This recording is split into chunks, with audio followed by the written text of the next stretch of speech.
Hello and welcome to Kevin's Corner TV. My name is Kevin Corrigan and I'm the editor of the Gold Coast Gazette, a weekly newspaper established in 1991 along with my mother. The newspaper covers the North Shore of Long Island, and over the years I've had the opportunity to meet a lot of interesting people. Through this show, I hope to introduce you to some of those people. I hope you enjoy it.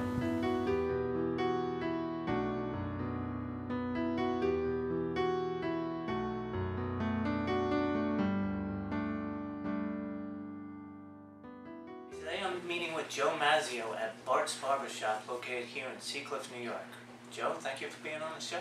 Now, you are celebrating your 50th anniversary here in Seacliff. Yes, I came here in 1962, and it'll be June of 12. I'll be here 50 years. My dad started in 1934. Unfortunately, he passed away in 1980. I stayed on, and what's remarkable to me that I've been doing this longer than my dad. Which is kind of an unusual thing. But, so what age did you start cutting hair? 19. Side by side with your dad? Yeah, we cut hair together for about 15 years until he had some throat problems, throat cancer, and he stopped working in '77 and unfortunately passed away in 1980. I just stayed on. I had a few people working with me, and some good barbers, but a lot of times they want to go out on their own, and I actually enjoy working by myself. Now, you've been in this unique building for how long? Well, all that time. All that time. 50 years. You have the unique look of the space and stuff. Was that established right away, or did it come over time? It evolved, actually. My dad kept a more Spartan barbershop. He had some, I guess he brought over here some, maybe some 40s, 30s and 40s pictures and things of that nature, and then became less and less, and then eventually I asked him if I could put a few things up, and he said yes, and it got kind of, I think it started when my daughter gave me some, it was a birthday present, and it was these old barber items. Some of them new, some of them old, and I started putting them in the window, and then we started doing our window thing, and now we're at a point where, with the help of Adrian and my wife Diane, we have a seasonal thing going on now. Excellent, excellent. Yeah. And then all customers bring items and give you items as well. Yeah, a lot of people give me things. So I think most of the things here were gifts from people, and I moved things around. I'm visiting Coal City Sound Studios located in Glen Cove, New York. I'm speaking with both Richie and Aaron Kanata about their studio as well as their music. Alright, I'm speaking with Aaron Kanata at Coal City Sound Studios. I first saw you perform at the Glen Cove Downtown Sounds in 2010. I gotta tell you, I was blown away. Thank you very much. Tell me about performing and how you enjoy that. I started at a very young age. I was on soap operas as a kid. I was on As the World Turns. And that kind of started the entertainment bug, you know. I grew up on the road with my dad, who is the saxophonist for Billy Joel and the Beach Boys. And it was an incredible experience. I got to see the most magnificent performers perform, and I got to learn a lot from them and the way that they do things. And I try to take that with me onto the stage every time, you know, whether it be, you know, just leaving it all out there, or, you know, don't do too much or don't do too little. You know, there's a lot of concepts that incorporate to making a great performance. And wowing a crowd. And that's what I try to do every time I go out there. I try to sing something and do something that they've never seen before.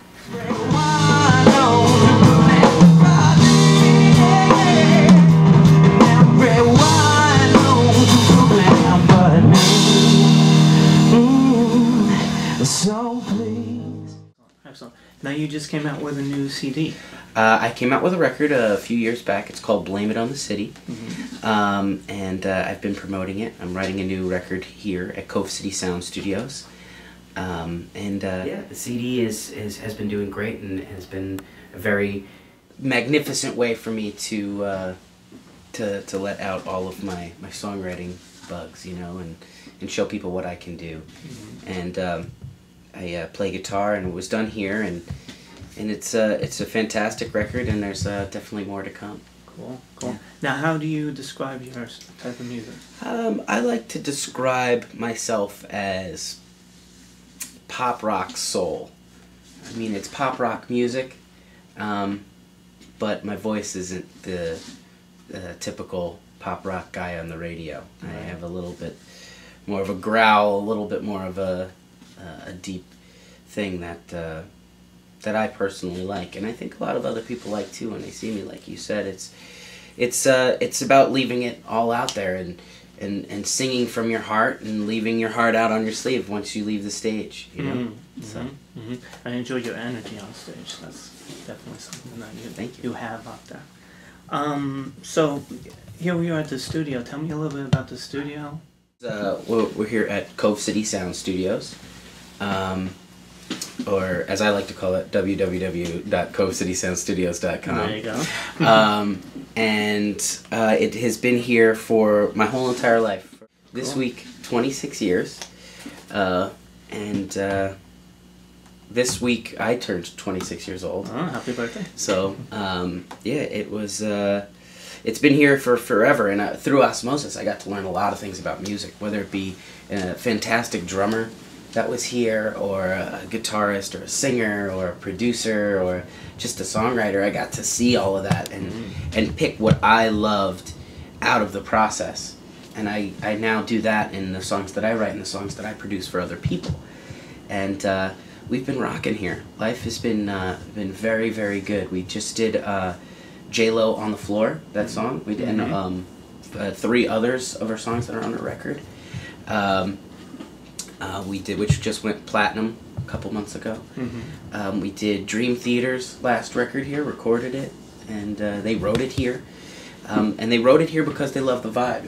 It's a very homey place. It's somewhere where you could set up shop and really, really create and feel very, very relaxed in that environment.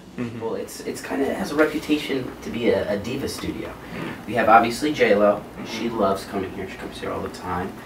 Ashanti has been here. Yeah, I mean, it's a very, very long list, and it's because it is what it is. Like I said, it's a home studio. People feel very comfortable here and can kick off their shoes and create and feel free doing that. Okay. So where do those artists studio? They have sung here in the live room. We have a gigantic live room, but it's a full functioning recording studio. We have an SSLG Plus here in Studio A. We have one also in Studio B. And we have Pro Tools HD, the cutting edge of technology, the biggest and best. That being said, we also have analog gear, a Studer machine with 2-inch tape, a Neve 8068, and it's fantastic. You can basically do anything here, from indie rock to the poppest of pop. So it's pretty cool.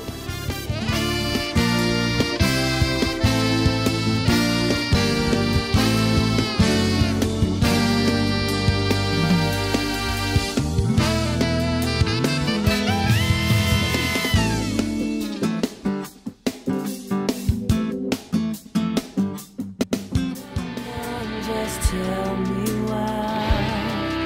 Which way do I go from here? The road that I've yet to see. How will I find myself? Who am I gonna Alright, be? I'm here with Sergeant Jack McDougal, And will I and know we're going to talk about the many years you've been with the Glencoe Police Department. Man, Jack. I feel like a rookie. When did you start with the Glencoe Police Department? January of 1984.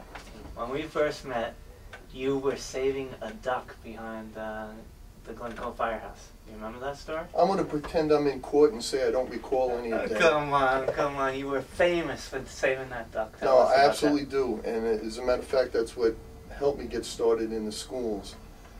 I was told about a duck that was down behind the firehouse, and it had one of those six-pack rings stuck in its mouth between its bills, and it was swimming around behind the firehouse, and people were concerned about it.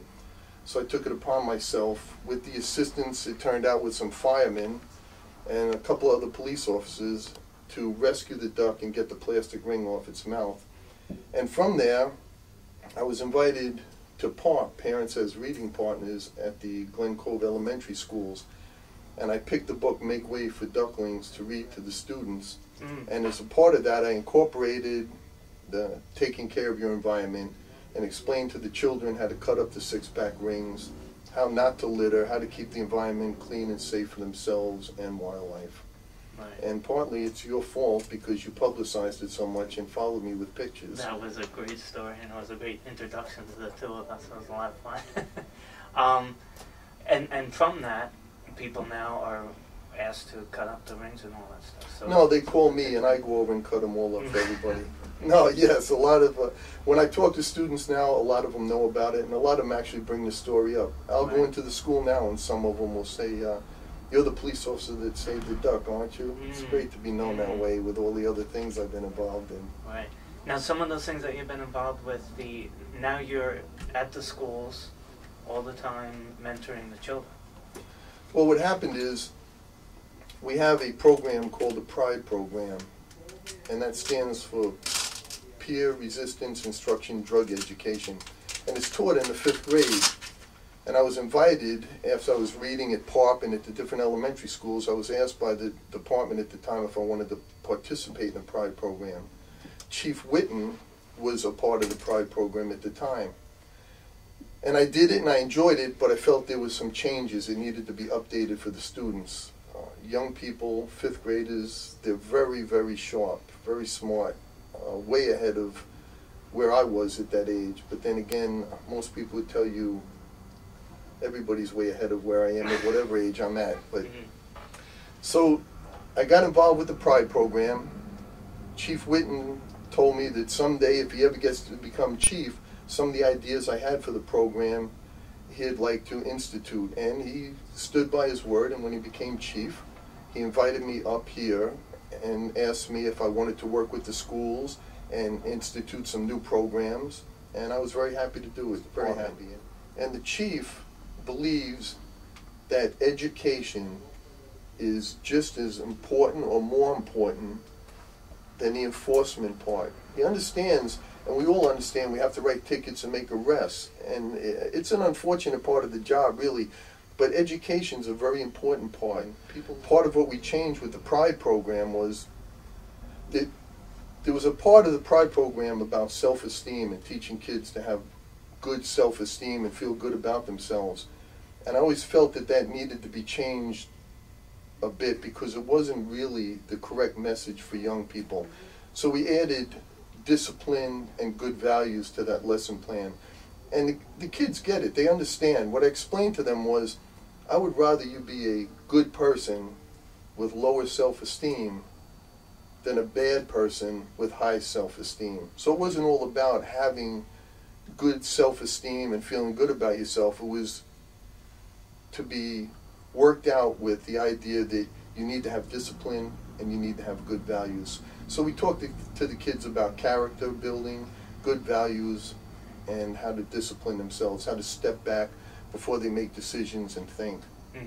Excellent, excellent. And it's all about keeping them off of drugs, keep them from bullying. The cyberbullying is a big issue that you guys have addressed. Yes, as a matter of fact, when they graduate, we have bands, they're PRIDE bands, and it says on the inside, I'm proud of the person who I've become, and I'm proud of the person that I will continue to be. And we give that to the students at the PRIDE graduations, and that's the message that we try to leave them with. We teach them about the dangers of tobacco, And as part of that, with the help of Mr. Smith, who's a 5th grade teacher at Landing School. Actually, Mr. Smith was our first front page cover of the Gazette, as a matter of fact. He's a great guy. Very good guy, Okay. very smart teacher, very good to get advice from as to what to teach and how to teach the 5th grade students. And what he suggested was that we teach the kids to become more media savvy. So we don't only teach them about the dangers of tobacco, but we teach them about the tricks and what commercials and what people try to do to get them to start using tobacco. How they design the packages, the words, the cartoon characters, how they try to get young people interested in starting to smoke, which is brand new to the Pride program. We added that. We teach them about the dangers of alcohol. We teach them about peer pressure. And bullying now, we've added 2 classes to the Pride program about bullying, cyberbullying, and sexting. And we teach the kids 2 aspects of bullying. One, that it's wrong to bully somebody, obviously. Nobody should put their hands on you. Nobody should call you names and make fun of you. One of the things I tell the kids when I go into classes, I ask them, I say, do you know what I did last night? They don't. It's really none of their business, and I tell them that. But I said, can anybody in this class tell me what I did last night, every minute of last night, where I was and what I did? They said, no. I said, do you know what everybody in your class did last night? And again, they'll say no. I said, so if somebody last night, for example, my dog, I was very close. I loved my dog dearly. I spent a lot of time with my dog. I loved having that dog around.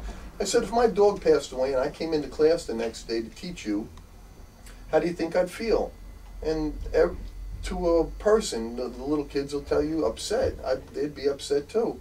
I said, so if I came into school and sat down and I had lost my dog or something had happened in my family that upset me, do you think it would be right for someone else in the school to start making fun of me or teasing me about something else to make me feel worse? And it gets quiet in the classroom, and the kids are getting it. They understand it when you put it to them that way. I said, who comes to school in the morning and says, you know, my goal today is going to be to bother somebody or hurt their feelings? It's wrong. You shouldn't do it. And we also teach by the same token that to a point you need to be strong and expect that people are going to have their moments where they're either jealous or just mean for that day and they want to pick on you or bother you, and you need to have confidence in yourself and know that what they're saying about you isn't true and that you're a good, decent person. So there's 2 aspects. One, we don't want kids to go bully people, and the other is we want other kids to realize that even though they might be being bullied, they need to be strong enough and confident enough that there's nothing wrong with them. And they can always, I tell the kids, and so do the other Pride instructors, that they can go to them and talk to them. And that's one of the best things about having police officers in the school. There's more contact and it's closer and more personal when you have police officers in the school talking to the young people. Right, well, that's been your thing all along. I remember being on the street with you talking, and there'll be a teenager walking by, and you'll be, hey, John, come over here. I want to talk to you. And so you've always been that way since you were a rookie cop, I think, on the beat. Yeah, Being and good I with the enjoy kids and enjoying the kids and stuff, and keeping an eye on all of them at all times. So. And they're all basically good kids. Everybody makes mistakes. And they just need to have it reinforced. What's right, what's good, how to behave. We all need that. Even as we get older, some of us need that, I've been told. What are some of the things that kids face now that are so much different from when we were growing up? You know, the internet, the texting. Big time. The cyberbullying. It's so much easier now to criticize someone, or you can hide on the computer. Right. It's one thing when you go face to face. The bully might have to be bigger or stronger or a group. But now anybody can bully on the internet. Any coward can, because you can hide and say things about people. And unfortunately, when you're sitting behind a computer, it's easier to try and hurt someone else's feelings because you're not confronting them face to face. You'll say things that you might not have said if you're face to face with the person. And one of the newest things that we're dealing with is sexting, sending photos partially clothed or and this is starting at like what age? Well, it's starting from around the country in the middle school and even a little lower now, 6th grade. And we're trying to get the message to kids that that picture's out there. It's always out there. Once you do it, You can't call it back. You can't get rid of it. And you can't delete it. It's out there forever. Yeah. And by the same token, we're responding to that with new PowerPoint presentations. For example,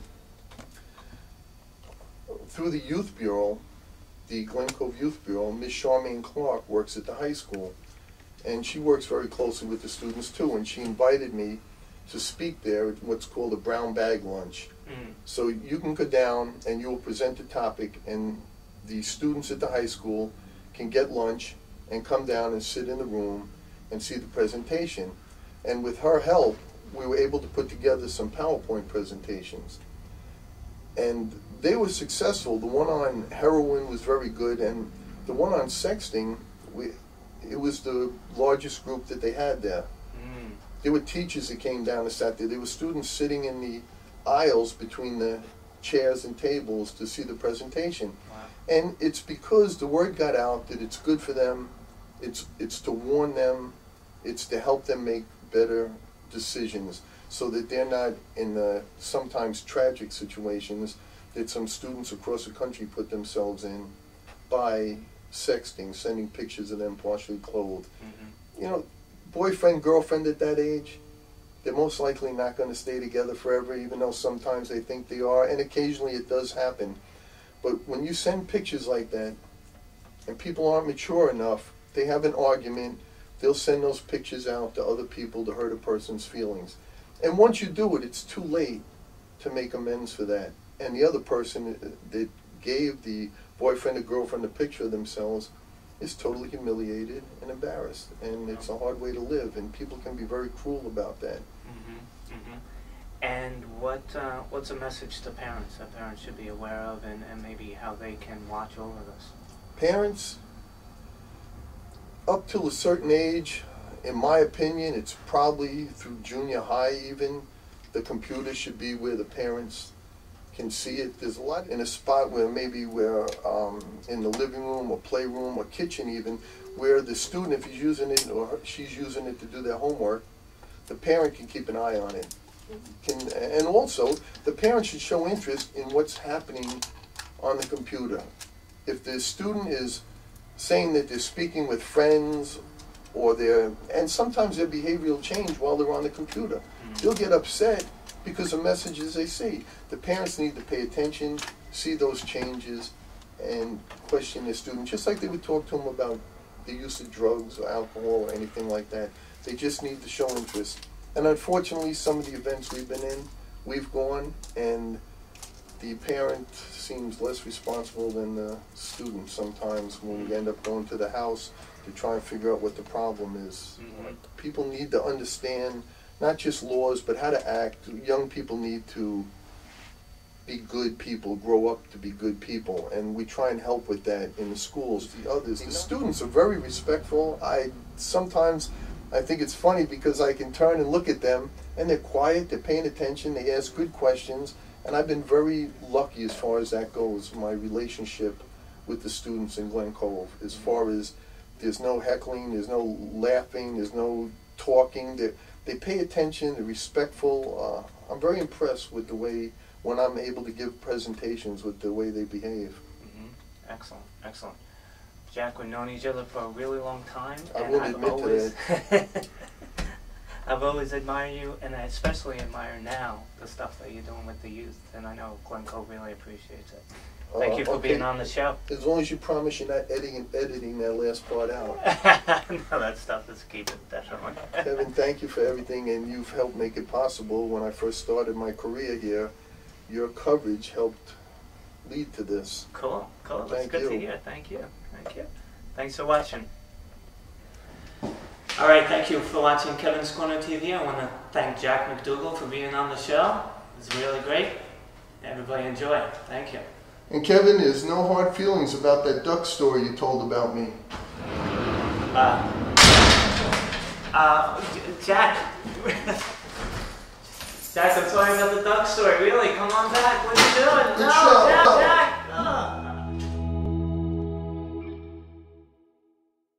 Okay, welcome to this segment.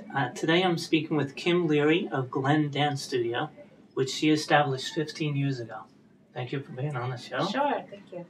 Kim, tell me about Glen Dance Studio and what you do here. Okay, we started the studio 15 years ago. Basically, there were studios on Long Island that tended to be real strict. The kids were learning a lot, but they weren't having a lot of fun. And then there were studios where they were having a lot of fun, but they weren't learning a lot. So my idea was to have a studio where they could do both. They can learn and have fun at the same time. So the studio's grown into 3 rooms, and now we offer classes for 3 years old through adult in ballet, tap, jazz, acro, hip-hop, Latin, everything. Right. You recently expanded to this location here in Glen Head. You started in Glen Cove, correct? Yeah, we started in Glen Cove. First we were in a 1-room studio, and then we went down the block, we expanded again, and then the time just came for us to move to a bigger, nicer space. So now we moved down here and we have 3 rooms, a music room, and more parking, and it's a lot nicer space. Now, what classes do you teach here?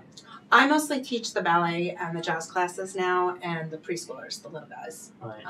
And then you have different teachers. Right, we have 12 different teachers, which is nice because then certain children tend to click better with some teachers than others. And everybody kind of does their specialty. So there's teachers that just do ballet, there's teachers that do tap and Latin and different things like that. Right. And actually some of those teachers started with you early on as students, correct? Yes, some of my teachers dance professionally for different companies or have degrees in dance. And some of my teachers have worked up through with me. We have an intern program. They start out as assistant teachers in the classes, helping, maybe 12 years old or starting to help. And then they work as interns and they learn about the teaching and how I want the classes to be taught. What's the trend now? Is it more hip hop? Is it more ballet? I'd say our ballet and our hip hop are pretty even, which is kind of funny. Over the years, we thought hip hop was just going to be kind of a flash and not really stick with it. But now I actually have as many hip hop classes as I have ballet. And there's also a tumbling one, acro? Yeah, we have an acrobatics class. Miss Angela was also trained in gymnastics. So she does an acrobatics class, which is really cool. They get to combine the tumbling with a dance routine. So it's a lot of fun. Now with the adults, you have, what do you have for that? The adult classes, we have a hip hop class, we have a jazz class. Those are both also taught by Miss Angela, who's also a personal trainer. So they get to dance and have fun, but it's also a really great workout. And then, of course, we have Zumba classes. Those are really popular right now. And we have a cardio class. And is there an RPV class? Yeah, we have one of the parents of one of our students is also a personal trainer, and she does an exercise class in the morning, and she has a whole playgroup for the children at the same time. Now, so tell me about the different classes that are available. There's hip hop, I know, ballet. We have ballet and tap and jazz, which are our basic, your basic classic forms of dance. Then there's also lyrical, which is more for competition.